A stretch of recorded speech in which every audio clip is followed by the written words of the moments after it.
Speaker on. All right. Hi. Hello.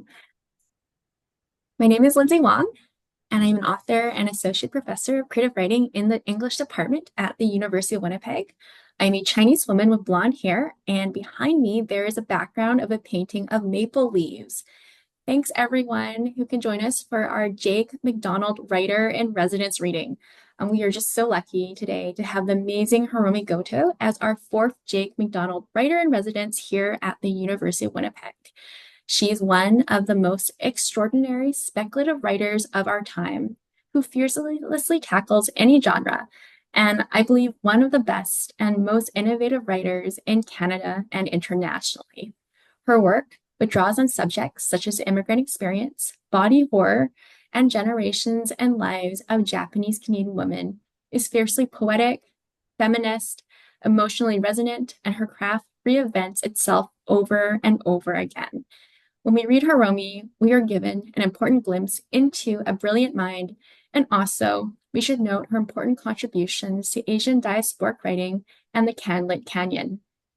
As always, I'd like to begin by acknowledging that we live and work in the territories of the Anishinaabe, Cree, Dakota, Dene, Métis, and Oji Cree nations.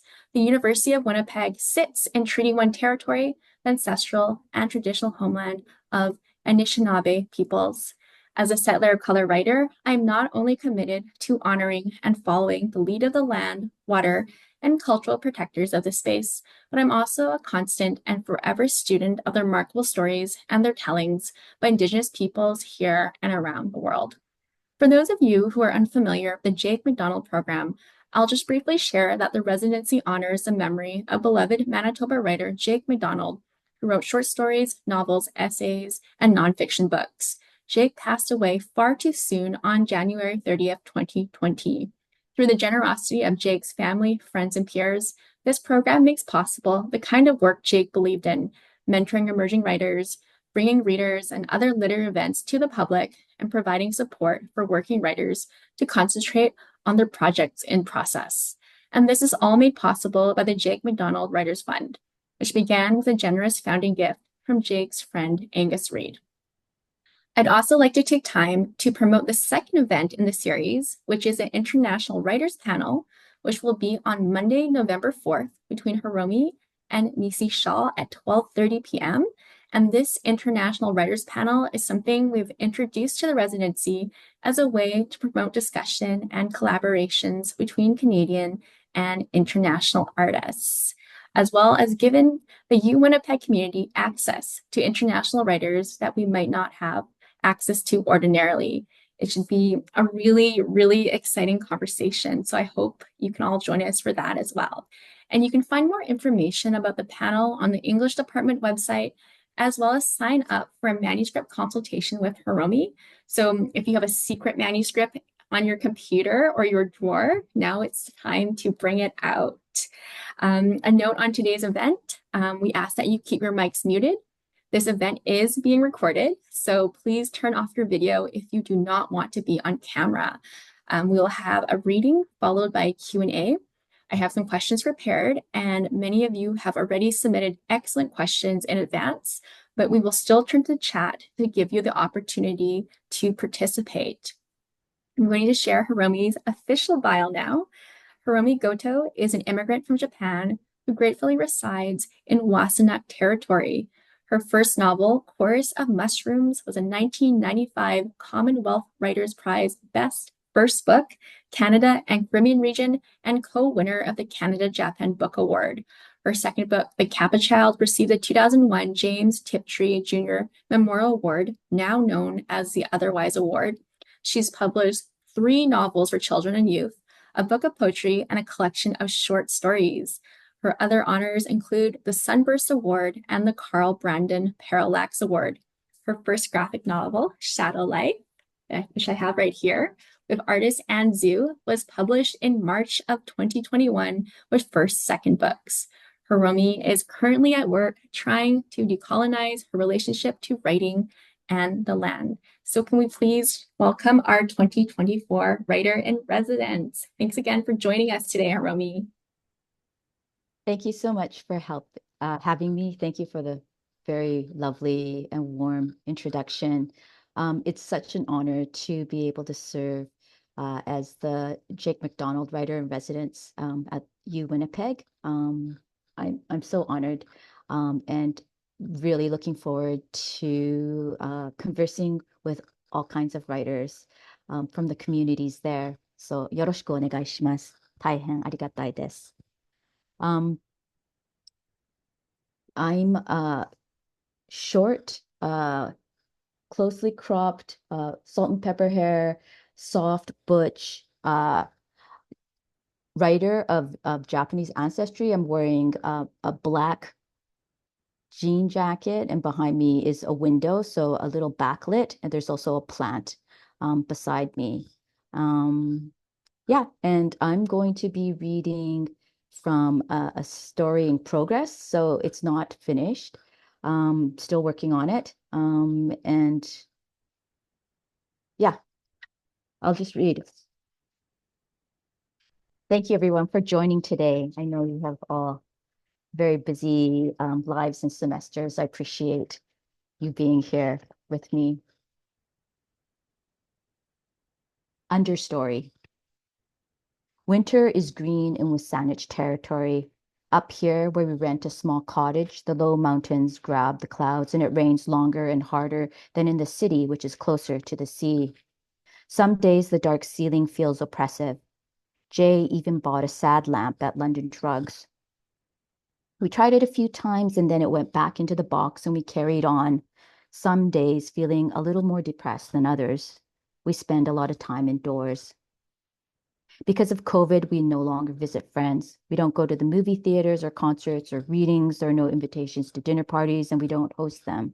Just Jay and me in the little cottage surrounded by forest. Days of microdosing limited series on Netflix are long over. We're mainlining 8-season series every 5 days. We eat our meals in bed while we gaze rapt at the flickering screen. What do you feel like watching next? Jay asks. There are crumbs on the mattress directly beneath my bum and thighs. Leaning my weight on my right hand, I arc my body upward, the quilt tenting around me as I awkwardly sweep out the debris with my left hand. Jay laughs. Wouldn't it be easier to get out of bed to do that? I don't want to get cold. I settle back in and curl my paws around the edge of the blanket. You can pick next. I always make you watch too many shows that were written for 12-year-old straight boys. The wet, dark night presses down from the sky. I can feel it on me or in me. When we first moved out here, Jay's cousin came to see where we landed. He wondered if we might end up scared of the true dark of night, if we'd worried about trees falling during winter storms. They scared him when he lived on Gabriola Island. Lots of people moved to the island, then couldn't take it and left before a year was up, he said. I'm not scared of the dark or the forest, I said. We've lived in the city for a long time, but I was shaped in the country. I love it. Jay settles on a documentary about an artist I've never heard of. The artist really liked painting pale stripes over and over again. I love the hues she chooses. A gust from the storm thuds against the north-facing window. The wind hits a rain-laden branch of the tall fir tree that grows beside the cottage. The droplets fall all at once in an uneven sheet. When they hit the roof, it sounds like a herd of miniature horses galloping from one side to the other. The waves on the Salish Sea must be really bad. They have to shut down the ferry crossing when it storms like this. The white caps on the big cresting waves are also called white horses.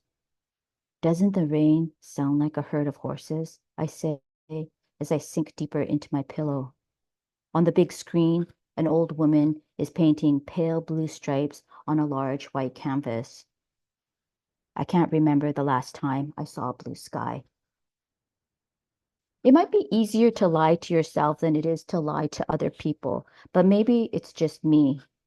If I make myself, then I could acknowledge that when I first walked out of the cottage at night, I was a little scared. All I could see was the paltry cone of the visible wherever I directed the flashlight. Anything beyond that wedge was unknowable. When I was a child, I was terrified every night. I turned off the light, then ran to my bed. I wasn't scared of darkness. It was what darkness hid: demons, ghosts, Satan, monsters. I was frightened by my imagination. If Satan was real, he would have had no cause to trouble a young Japanese immigrant who had watched The Exorcist at a too early age, for instance. But I dared not extend my bare foot beyond the edge of my mattress in case something grabbed it and yanked me down to my unholy demise. It's not easy to put on heavy rain gear and step outside when it's pouring rain, but that's what I started to do. A lot of us think that summer is a time of rich plant life, and it is for many species. But winter here is also fecund in a darker, quieter way. I'm going down the old logging road and then I'll be walking on a trail for a while. I should be back in a couple of hours, I tell Jay. If not home by supper time, send help. I grin, but I also mean it. Okay, Jay says. Maybe take a stick with you. It'll just get in my way. Don't worry, I'll be careful. Jay looks slightly worried. Her eyes are the color of a cold, clear winter sky, pale blue, like the lines that the artists like to paint. I grab two fistfuls of her shirt to pull her down for a kiss. The kiss is brief, only slightly longer than a peck. We don't kiss so much anymore, I say. We should work on that, Jay says. Hmm, I say as I put on my heavy-duty rubber boots, then step outside. The old logging road heads slowly downhill toward a creek. I can hear it in the distance as it rushes, roiling through the dark trees. I break away from the road before I reach the creek to follow the path that runs parallel to it. Dark green salal bush grow on either side with third growth fir trees stretching high above. Some leafless maple and the odd alder, ocean spray bushes, leafless, slender, straight stems and branches garnished with clumps of gray-blue lichen, green moss. I've only been on this path once before, and I didn't walk too far along it before I had to turn back. So I'm curious as to where it leads. Every forest is a different forest. A droplet trickles down my lips, seeps into my mouth. Sweet. The steady patter has turned into a low roar. The path wends. This is a rocky place for all that it is covered in moss and lichen. The soil is shallow and slow built over millennia. Sometimes boulders thrust up from below, breaking through the thin soil. Or maybe the mounds of rock were created by a bulldozer decades ago when they first started logging. I don't know if these rock formations are natural or unnatural. I don't understand the language of rocks. My eyes sweep my surroundings as I stride. I'm always looking for fungi, unusual plants, birds, and I feel something. Momentum carries me forward for one more step before I stop. Slowly turn my head, scan the underbrush, the dark shadows between trunks of trees in case it's a cougar staring at me, heart tripping. But I don't see anything of note. What is the sensation then? Instead of looking for something, I let my eyes see. From the ground, from a place lower than the path, two slabs of rock jut upward and steeple together. At the base of this formation is a wedge of darkness, an entrance. What had caught my attention was less the unremarkable opening than the sinking feeling in the pit of my stomach, as if I'm on the edge of a gravity well. Something cool skitters down the backs of my arms and tingles at the base of my neck, the place where a mountain lion would bite down to sever my spine. I shudder and take a step backward. The cave entrance is small, but big enough for me to enter if I crawled on my hands and knees. It is big enough for a black bear. The opening is so dark that I cannot see beyond the first few inches. It is so dark that I cannot see if someone lies on their belly looking out at me. Some caves have a floor where an animal can rest and raise their young. Some caves plunge deep down so hard and fast your screams would have to follow after your body has plummeted and smacked into mush of shards of bones and flesh. I back away from the cave entrance.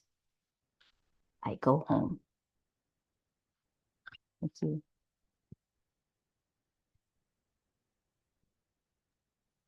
Thank you so much, Hiromi. That was so compelling, and I love that cliffhanger. Just want more. Thanks for sharing that. I have a few questions for you. And while we're chatting, I wonder if people have other questions, they can just put them in the chat. So my first question for you is, so you are a multi-genre writer of spec fic. You write poetry, you write graphic novels, and I'm kind of wondering, is this a general term that includes fantastical elements such as science fiction, fantasy, magical realism, or does it have some special element that separates it from genre fiction? Um, it's a great question. I think it's a question that is has multiple answers depending on where you're positioned. So, and when I say where you're positioned, I think the writer who is working on a piece of art um, is not working from the same site as the publisher who has a business and in a capitalist system. And Mhm. so, you know, the term speculative fiction, um, let me backtrack. I think speculative fiction is a sort of I treat it as an umbrella term. And it's a big umbrella, and underneath that umbrella abides a lot of genres, I think.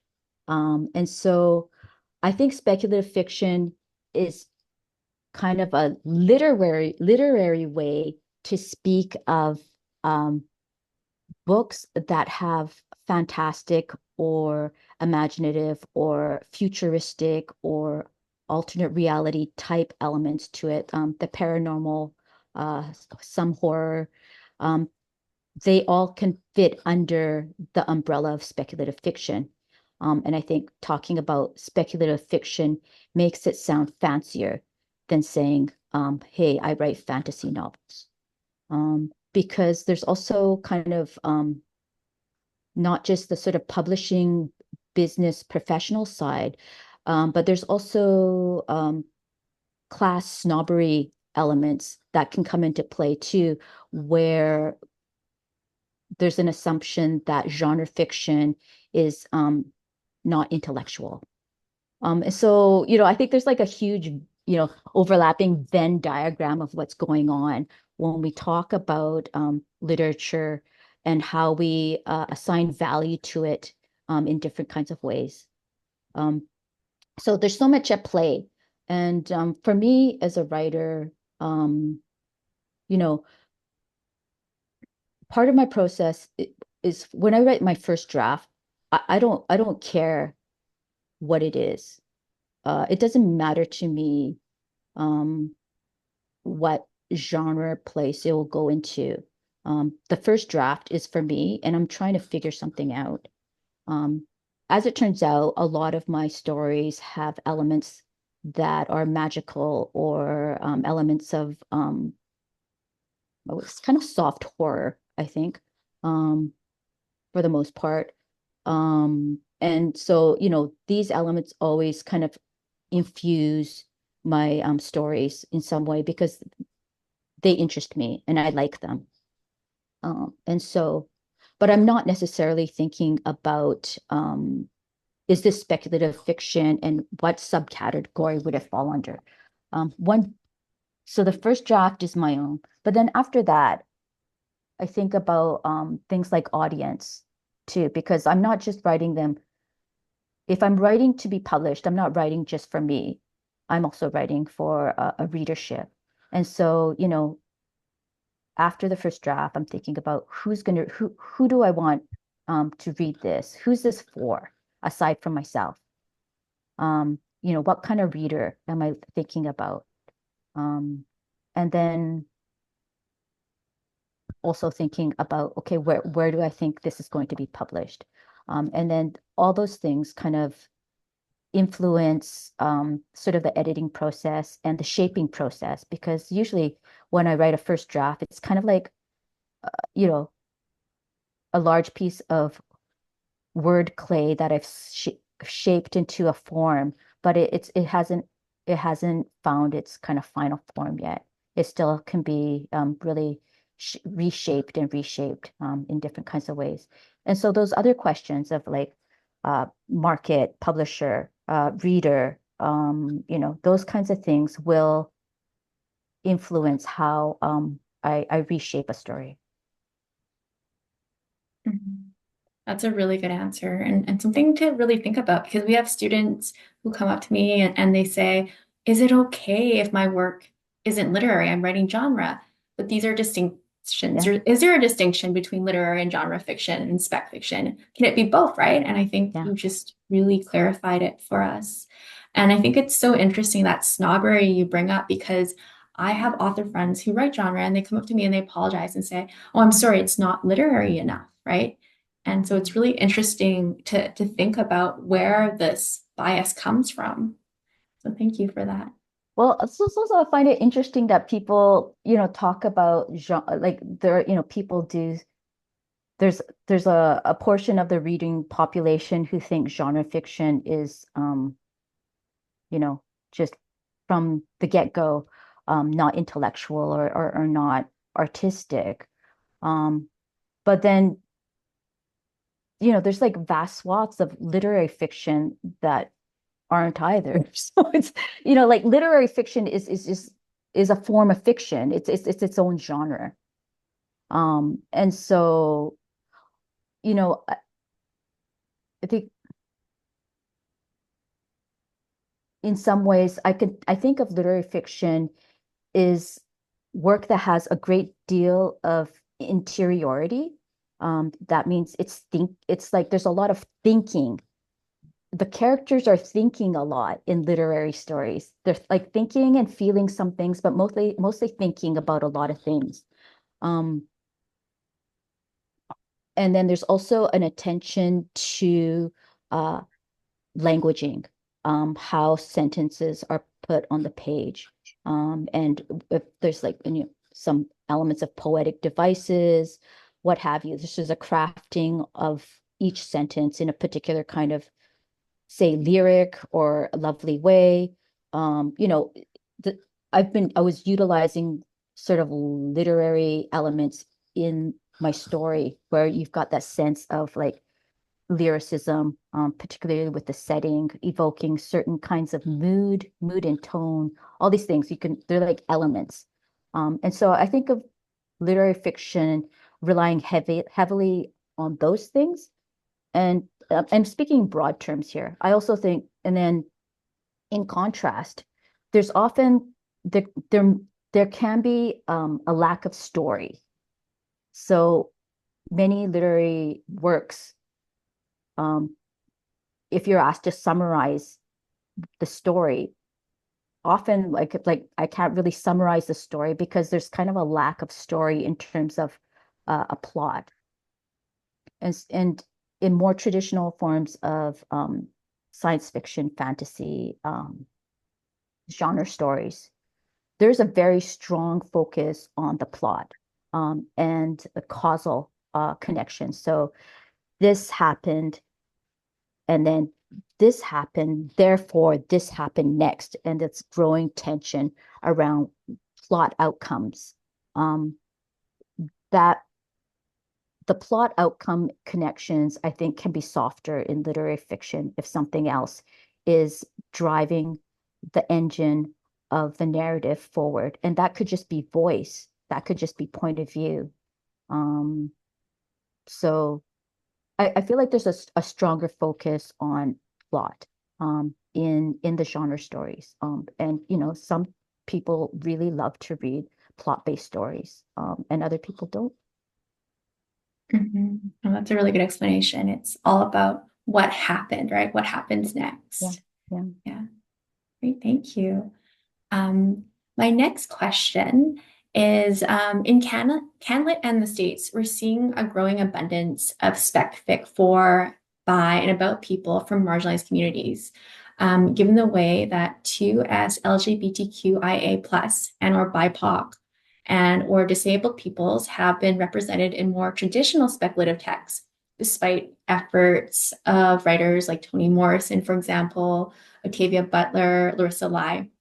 How are more recent spec fic writers shaping the political and aesthetic arena of these genres? Writers like yourself. Um, I think a lot about the culture of stories. And what I Mhm. mean by that is that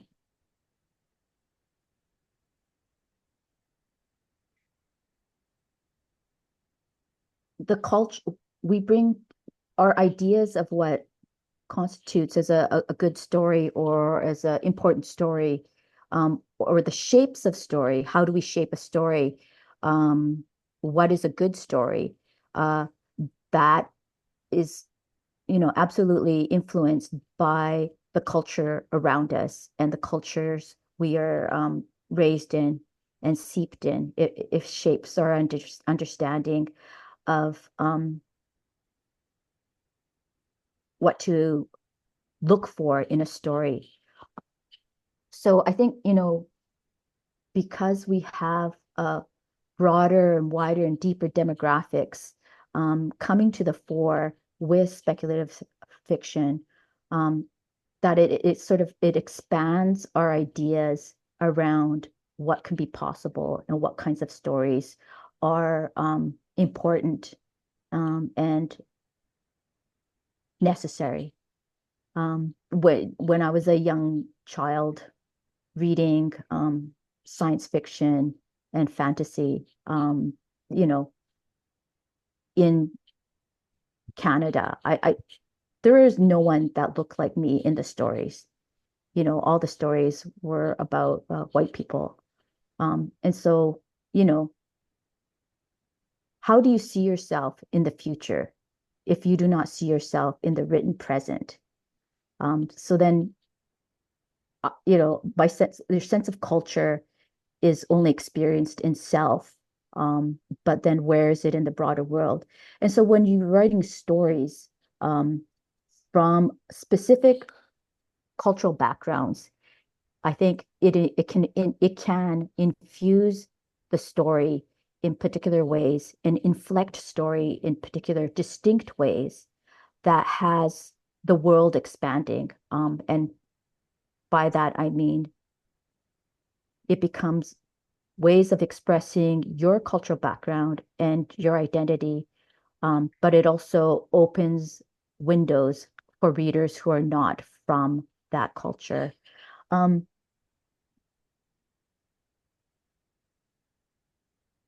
Yeah, so we have writers like Colson Whitehead, N.K. Jameson, Nnedi Okorafor, Henry Lean, Ted Chiang. Like, there's just so many brilliant, brilliant writers out there, expanding worlds. And I think it's just like a really brilliant time. And expanding worlds not in just in terms of content, but also form too, like really thinking about what are our expectations about the shapes of stories? How do we tell a story? And they're not, I talked about plot and causality and those elements of story, but how we story is not static. It's always expanding. And that's the creative part of creative writing is that we can work not just only with content, but with structure as well. And I think it's really exciting. That's a great answer and such an interesting way to look at it. When I was writing my spec collection of short stories, I was thinking about like, what is BIPOC war for marginalized people, right? It becomes part of the everyday and a metaphor. And I think, there's readers are hungry for different experiences. right? And so there's such a really exciting renaissance happening in CanLit and abroad. For sure. Thanks for that. There is a really interesting question that someone submitted, and it goes, has a piece of writing ever haunted you? Haunted in quotation marks. And has your own writing haunted you? I'm so fascinated by the idea of hauntings. I would say um, uh, the last story that had a really big has haunted me in a significant way is the short story "Who Will Greet You at Home" by Leslie Neka Arima. She's a writer in the States, but it was like a stunning short story. You can find it online. Who Will Greet You at Home?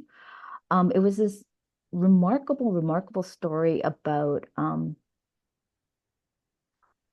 women and make and babies. But it was there's a magic. I don't want to spoiler it because I'm just like I really hate it when people spoiler stories for me. So I don't want to spoil it by summarizing it, but I would really recommend you looking it up because I find it haunting and horrifying and fascinating in terms of gender and mothering and societal pressure. It's just brilliant. And also the way women police each other. Just fascinating, evocative work. So, that was a story that kind of haunts me and still like baby haunted by that tale in amazing ways. I don't know if I'm haunted by my own writing. I mean, I'm haunted by mistakes that I can't fix because they're already published.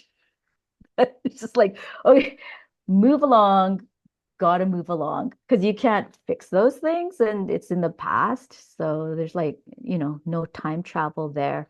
Um, Sometimes I'm haunted by things I observe. So not unlike the character in my short story excerpt, I'm always looking and observing the world around me. Um, and I see and I notice things. I think maybe, writers and artists notice things. And then I feel like the things that I notice and then haunt me eventually turn into a story of some kind. Mhm. Yeah, I can completely relate. I've never reread any of my books. Once they're out in the world, they're no longer mine. I'm too afraid. So bye-bye. It's like, Like, bye, never yeah, again. have a good life. Right? That's Yeah, pretty much good it. luck. Yes, good luck, do well. I'm proud of you, but don't come back and haunt me. Thank you. There's a really good question in the chat from my colleague, Kathleen. Thank you so much for your wonderful reading, Hiromi, and welcome to UW English. I loved your graphic novel, Shadow Life, for more reasons than I can list here. Can you tell us about your collaborative work with Anne Zhu to create that book? Do you have any other graphic novels in the works? Um, I actually wrote the script for Shadow Life long before meeting Anne.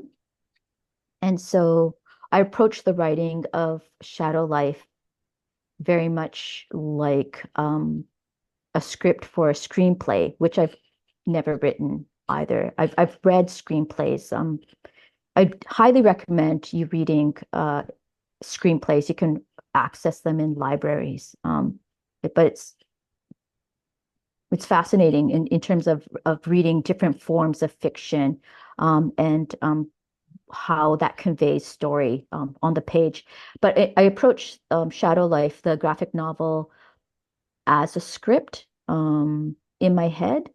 Um, and I hadn't read a script for a graphic novel, but I approached it as a screenplay because of the visual form, much like I would imagine a script would be storyboarded. So um, that's how it was written. Um, and I, at the onset of the project, I decided to give myself the constraints of there would be no large, whole page sort of prose only elements to the story. I wanted it all to be visual and all of the story to be depicted. So there would be like sp speech bubbles or thought bubbles, but no long prose sections. It was all like story, story, story through visual depiction. Um, and that I think, was a really useful constraint. I think constraints can really help shape uh, the limitations of story because if you're working imaginatively, story can vector out in any direction, and kind of get out of hand. So constraints are a useful thing. It has been for me. Um, I do have two unfinished graphic novel scripts that I hope to finish someday soon. Yeah, yeah. I really like the form. Um, I'm thinking one day, possibly, I would also like to try to write a script for a graphic novel that has no words in it. So there'd be no dialogue, and just all image. But I think that's kind of like a challenge, a pretty high challenge for me. So we'll see if that ever happens. That's exciting. Um, that also relates to this question someone else had about the challenges of the graphic novel form rather than a non-visual novel.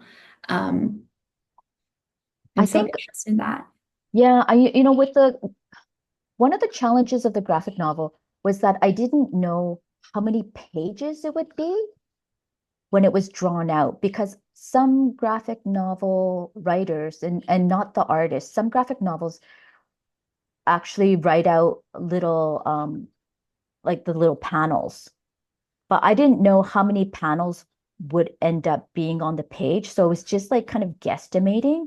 And then again, landed back on the screenplay, which is about 120 manuscript pages ish. I thought, okay, if that's about, about 120 manuscript pages of a script for a graphic novel should be about right. But it was actually, ended up, the graphic novel ended up being like over 300 pages. And I felt so bad for Anne. It was so much drawing. Like the artists for graphic novels just have so much more work to do than the writer. They need to be paid a lot of money. It was so much labor. But understanding the first book and trying to understand how many pages it will end up being, that was like spatially and mentally challenging for me to kind of get my head around.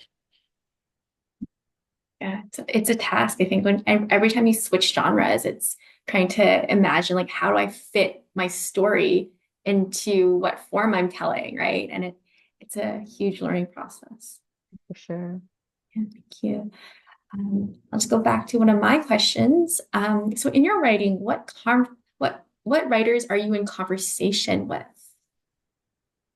Um, no, I would say I'm in conversation with all the books I read in so much that I'm inspired by the ones that I love, and then the ones that make me angry or frustrated or um, fill me with rage also influence me in so much that I will speak back to what I perceive as their bigotry or limitations. And so, I think like all my writing is kind of my personal response to all the books I read, all the books I've read, and particularly the ones I felt strongly about. Um, and so, I mean, the last really amazing book I read was uh Kyo McClear's um memoir, creative nonfiction, Unearthing, um, about her discovering after a DNA test that her father was not her bio father. And but the story is about her relationship with her mother. Um, and so, reading that really makes me think about memoir stories, family stories, how we story our family, all sorts of things. And so, yeah, it's just this like, ongoing process. Like, that my earlier novel, The Kappa Child, which is set on the prairies, was me speaking back to Little House on the Prairie by Mhm. Laura Ingalls Wilder. I loved that book as a child. I just adored it. All the Laura Ingalls Wilder stories, read all of them, and they're just really important to me. But then when I grew older and I was like went to university and learned to read critically, I revisited Laura Ingalls Wilder and I read it and I was just appalled and horrified at how racist it was. And I was like, thinking about, wow, I love that book. But I was really young and a naive reader, which we all are at different stages in our lives for different reasons. And I was like, I think of when we're reading that we're actually kind of eating. When we read, we're eating ideas and they come into us. Um, because we're looking at words and ideas and story and we take them in. So I consider, and then they become part of our bodies in some ways. And so I was actually horrified by how racist it was, but how much I loved that book. And I needed to speak back to that discomfort and that tension. And also really alarmed by how much all different kinds of ideologies are embedded in children's literature, um, that we might view as sort of quote unquote innocent sites. And so, yeah, there's like lots of, lots of things happening in terms of that back and forth flow between reading different works and coming to my own writing. Thank you. That's so interesting. I love that idea. Like you write back to respond, right? Because we don't just sit alone in our rooms and not, we write for someone, right? Great. Thank you so much. There's another question in the chat. Hi, Hiromi. Thank you for reading your work. I'm curious what your creative process looks like. Is it specific to the genre you are writing, or do you have a consistent schedule you follow? Time of day, routines, location, etc. Um, when I'm what if I have a contract, I think consider it as a binding work commitment. And so if I've signed a contract for a book or I've received a grant for a writing project, then, I will write every day. I'm allowed to have the weekend off, but I'll, write 5 days a day, 5 days a week, and basically commit to writing whatever page count that will meet the contractual needs. Like say it's a 250-page manuscript, then I'll say, oh, I have 8 months. That therefore I have to write. Oh, sorry, I can't do math this in the morning, but I have to write so many pages a day to meet the deadline, and I'll just approach it like that and do that work like that. Um, Otherwise, I'm just wandering around looking at things and thinking about story, and then kind of like collecting things in sort of the writer pouch that I have um, in my head, or like a kangaroo, and tuck things in there. And then over time, the things that haunt me, that means like those items that I collected, they stick around. And I think about it and I come back to it and then like, think about it again. And if it stays long enough, I know that there's something there. It has something. There's something to that moment that I collected, or that idea, or that scene that I imagine, that has some kind of significance, obviously to me, but can also has the potential to be shaped into something bigger, and then work on story then. That's a great answer. I just love that image of you being a kangaroo, just collecting things here and there. That's perfect. Yeah. I find that with deadline, it just becomes just sort of, it's always looming, right? And it's great motivation. But what about if students, for example, don't have deadlines, or new writers who don't yet have a Right. publisher? What can they do to keep motivated? I think I re I remember being like a uh first year having a first year creative writing class. I was with Aretha Van Herk at the University of Calgary. I'd finished my BA in humanities. I majored in literature. Um, I was not an excellent student. I took literature because I like to read stories. That was my reasoning behind that. Wasn't even thinking about a job. Just like, well, I have to go to university. I like reading. I'll take literature. So I took my first creative writing workshop after I finished my BA. And then I remember there were certain points we would have, stories that we'd have to submit regularly. And it'd be just like, oh, I have no effing idea. I have no idea of a story. I was just like, oh, there's nothing there. And then, there's this kind of internal pressure you put on yourself. We all do, about, wanting it to be good. Um, So I remember those times, and it was very hard, and also had a t difficult time writing anything for the first year. For writing anything longer than 5 pages was impossible for me. I didn't have a lot. So I remember that. Um, so, for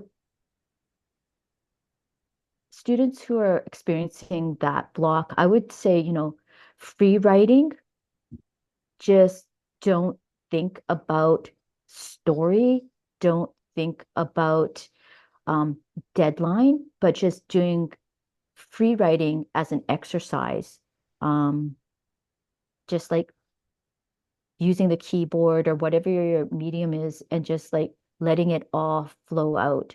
Um, and then, and this is if you have no idea what your story is going to be, just doing a bunch of kind of like free association writing, just everything, just pour it out, um, and then go back and look at what you've written afterwards and grab the words that you find interesting, um, and then make those words make make a shape with those words together in a story. So you're not trying to think of, oh, this is going to be so, like, instead of coming to the empty page with like, I'm going to write a story about a man and a woman and a wild horse. Like, instead of going about story that way, go about it in terms of using the material of words on the page, and then selecting something, and then making those, um, develop something out of that, so that you're not pressuring or forcing a story, you're shaping something. It's like a little different approach. Yeah. Good luck. Yes. Right. There's no real answer, I think, right? Like, No, no, finding- no, no, no. You guys just you have to like just and also like one person's process is not going to work for another person. You just have to like, you know, work at it and then find your ways, like what works for my brain or what works for my creative drive or you know, like maybe it's like playing word games. Like it's just like, you know, are you a technical writer or are you a imaginary writer or you know, like there's like so many different ways to write. There's like no right way to write. It's just trying to find the way to write that works for you. Mhm. Yeah. It's true. Yeah, it took me a while, but eventually you start to learn like what works and what doesn't, Yeah. right? Yeah. And for Yeah. me, it was about also about training myself to sort of Mhm. like follow deadlines and Yeah. outlines and things like that. Definitely having a schedule can help too, because it's just like, okay, well, I'm going to be a writer, but it's not, it's also like your job, you know? Like if you sign a contract, you're getting paid. It is a job. And so it's just like, you can't just like, oh, I don't feel like doing my job. Well, you actually have to do your job, you know? And so how are you going to go about doing that job? It's just like, I also think about writing too, not just about in terms of creativity or inspiration, but also as labor. Mhm. And also, you know, my childhood was working on a mushroom farm. My parents had a mushroom farm. Um, and so me and my sibs started working from like, you know, the age of 7 and 8 onwards. We're like, and so from an early age, we have this like work labor ethic. We like, oh, well, you just have to keep on picking mushrooms till it's finished. It didn't matter if it was like 12 a.m. or 2 a.m. You know, it's just like there's still mushrooms to be picked, therefore pick them. And so I take that kind of labor ethic into writing too. Um, that said, you know, if it's affecting your mental health, it is important to be careful of your mental health. Mhm. That's Your really good your advice. your mental health comes before your strong work ethic, I think. Mhm. For sure, yeah. There's so many pressures, and now I have an image of you picking mushrooms, but also being a kangaroo. So that's just how my brain works. That's into my process. Thank you. There's a question in the chat about publishing, and I think, students are Mhm, always interested, like, how do you get your story published? How mhm. do you get it seen by the right people? And I'm sort of curious about your publishing trajectory because I know that everyone has a really different story, right? Some people get accepted right away, right? Mhm. Some people take years and years of hiding and writing, and sometimes, it may take 20 years, 50 years so very different for everyone. Um, I think if you're a student, if you're a student of writing, like one of the great things about studying writing in a group with other students and an instructor, professor, is that you're in a community of writers. And so you go to events, you go to readings, and you meet people. And so I think doing that kind of networking, I don't know, sounds so, yeah. Anyways, whatever. Doing that kind of networking is important. It's not the only way to develop sort of a professional environment, but it can be very helpful.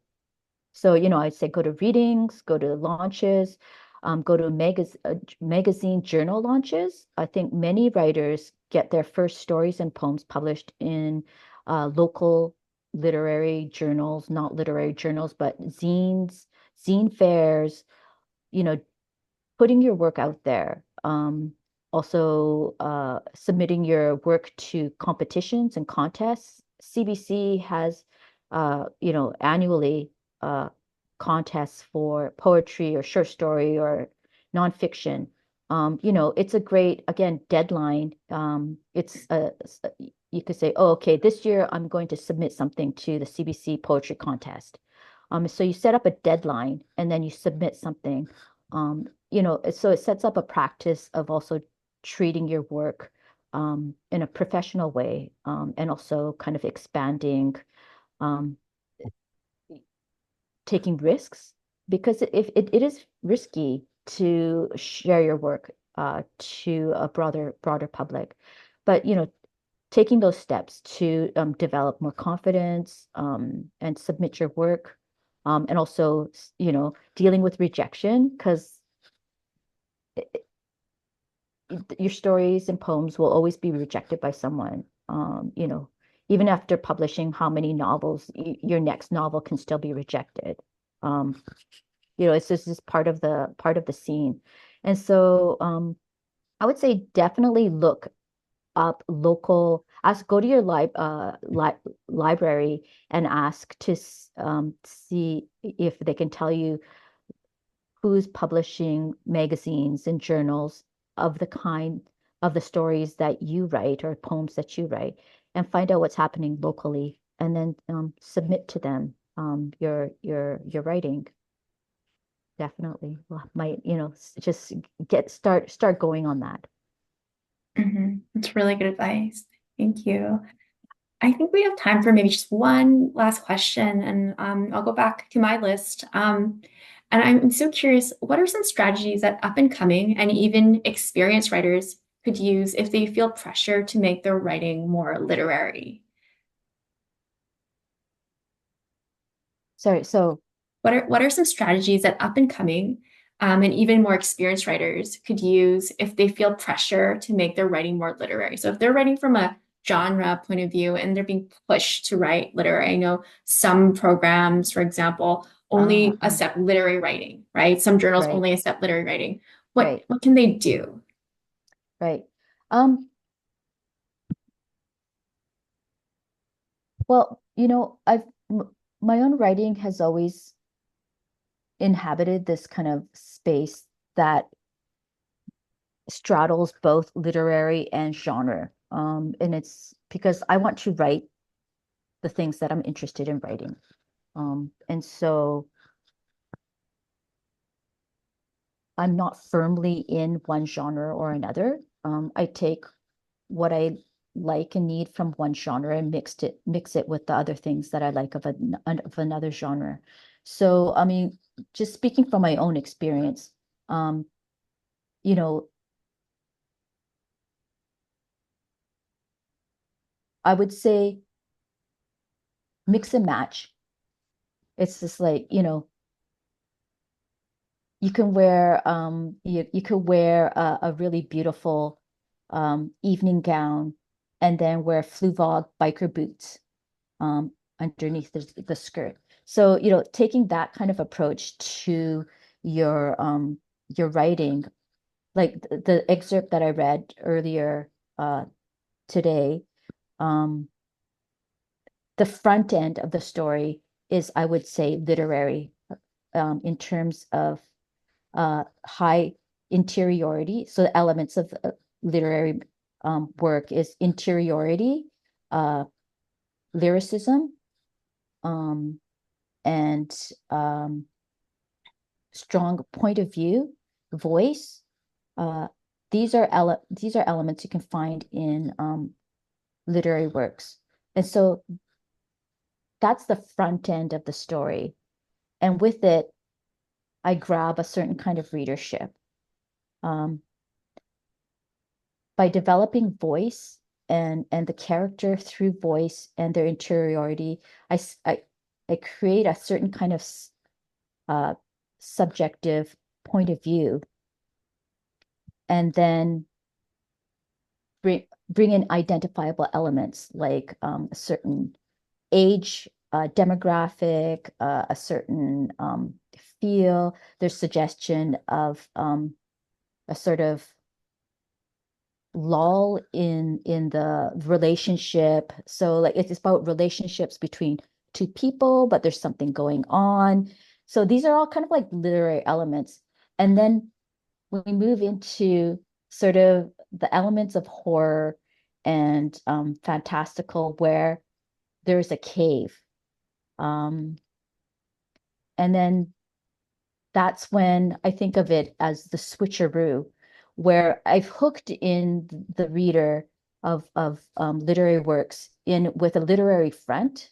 And I'm not faking it. I really I actually appreciate the form for what it does well. I've hooked in that readership, and then I'm taking them somewhere else. And so, these are all elements of technique. And so also being able to speak to your work about being able to explain why you're having magical elements or horrific elements in your text in a literary way makes your work more meaningful for someone who does not read that genre. For instance, if you have a literary editor looking at your work and saying, um, this element is just like, too graphic, it's horrific. And if you can say, well, it is it is graphic and horrific, but this scene alludes to um um the abject, right? It alludes to the abject, and it's riffing off previous narratives by Bloodchild in Octavia E. Butler's work. It speaks to this particular scene in this. You can, if you can speak about your text in a culturally critical way and reference other works, then you can boost the literary qualities of the genre you're speaking from. I don't know if that makes any Mhm. sense, but yeah. No, that's such a fascinating explanation and a really good way to look at it. It's not about tricking the reader necessarily, but choosing what elements you like and bringing it together. And I think it's important to note that there's always a readership, right, There for whatever is, you're working in. there Mhm. is, there is. And also, even if you can bring in readers who don't generally read from that readership, Mhm. if if you make a path for them to follow. And then we do that with technique. Mhm. Yeah. Where it starts, technique in the classroom, right? Well, Hiromi, thank you again for joining us for that amazing reading and your time and expertise and your brilliance. Let's clap for Hiromi again. I don't, everyone is clapping on their Zoom. Um, Oh, thank you for everybody for being here. And also, like, I hope, people with stories, it's especially if anyone's working in speculative fiction, I'd love to see your work and chat, and talk shop with you. It's one of my favorite things, talking shop. So it's very exciting. So good luck with your writing. And, yeah, just I know it's hard to be a student, and just to let you know, I had like shitty grades for so long. I only started getting a little bit better in fourth year. And so, even if your grades aren't as great as you would love them to be or want them to be, you could still be a published author and have a great life. Maybe not so rich, but I know there's that grades pressure all the time when you're a student, but it'll be okay. Thank you so much, Hiromi. And yes, please sign up for a manuscript consultation with Hiromi. I can attest. I went for a meeting and we had so much fun. I learned so much. Got some amazing advice. So something to all look forward to.